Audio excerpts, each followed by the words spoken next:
بسم الله الرحمن الرحيم.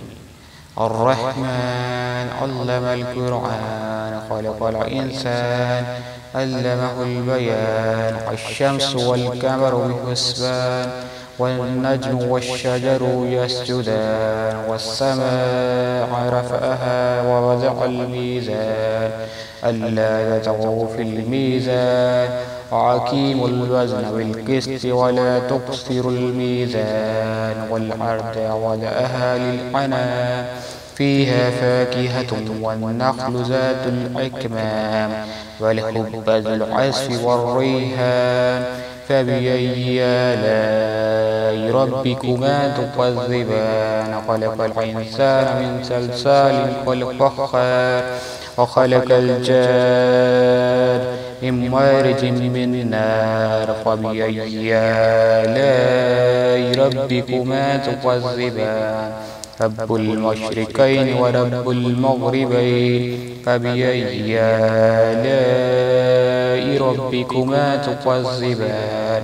مرج البحرين يلتقيان بينهما برزخ لا يبغيان فبأي آلاء ربكما تكذبان. يخرج منهما اللؤلؤ والمرجان فبأي آلاء ربكما تكذبان. وله الجوار المنشآت في البحر كالأعلام فبأي آلاء ربكما تكذبان. كل من عليها فان ويبقى وجه ربك ذو الجلال والإكرام فبأي آلاء ربكما تكذبان. يسأله من في السماوات والأرض كل يوم هو في شأن فبأي آلاء ربكما تكذبان. سنفرغ لكم أيها الثقلان فبأي آلاء ربكما تكذبان. يا معشر الجن والإنس إن استطعتم أن تنفذوا من أقطار السماوات والأرض فانفذوا لا تنفذون إلا بسلطان فبأي آلاء ربكما تكذبان. يرسل عليكما شواظ من نار ونحاس فلا تنتصران فبأي آلاء ربكما تكذبان.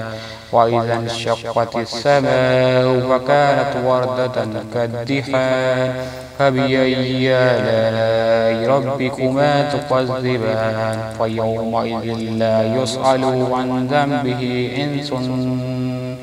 إنس ولا جان فبأي آلاء ربكما تكذبان. يعرف المجرمون بسيماهم فيؤخذوا بالنواسي والأقدام فبأي آلاء ربكما تكذبان.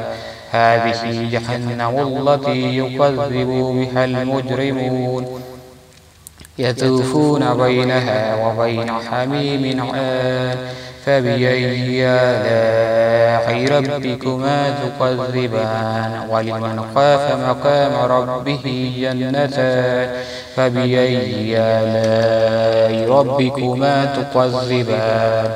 ذواتا عفنان فبأي آلاء ربكما تكذبان. فيهما عينان تجريان فبأي آلاء ربكما تكذبان. فيهما من كل فاكهة زوجان فبأي آلاء ربكما تكذبان.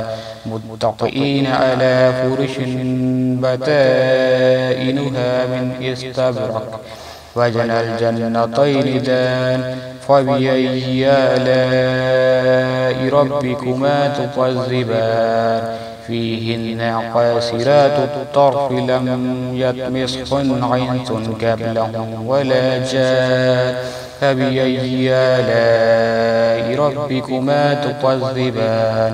كأنهن الياقوت والمرجان فبأي آلاء ربكما تكذبان هل جزاء الإحسان إلا الإحسان فبأي آلاء ربكما تكذبان ومن دونهما جنتان فبأي آلاء ربكما تكذبان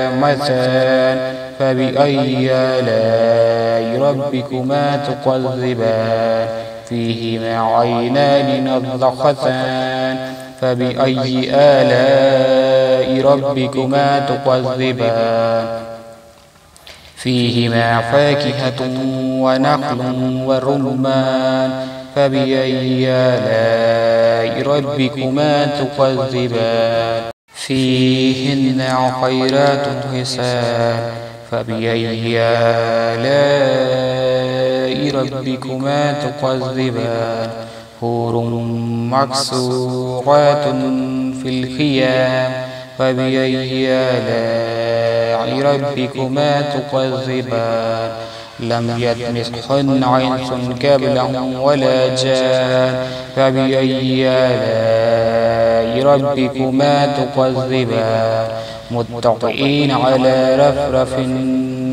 خضر وعبقري حسان فبأي آلاء ربكما تكذبان تبارك اسم ربك ذي الجلال والإكرام صدق الله العظيم.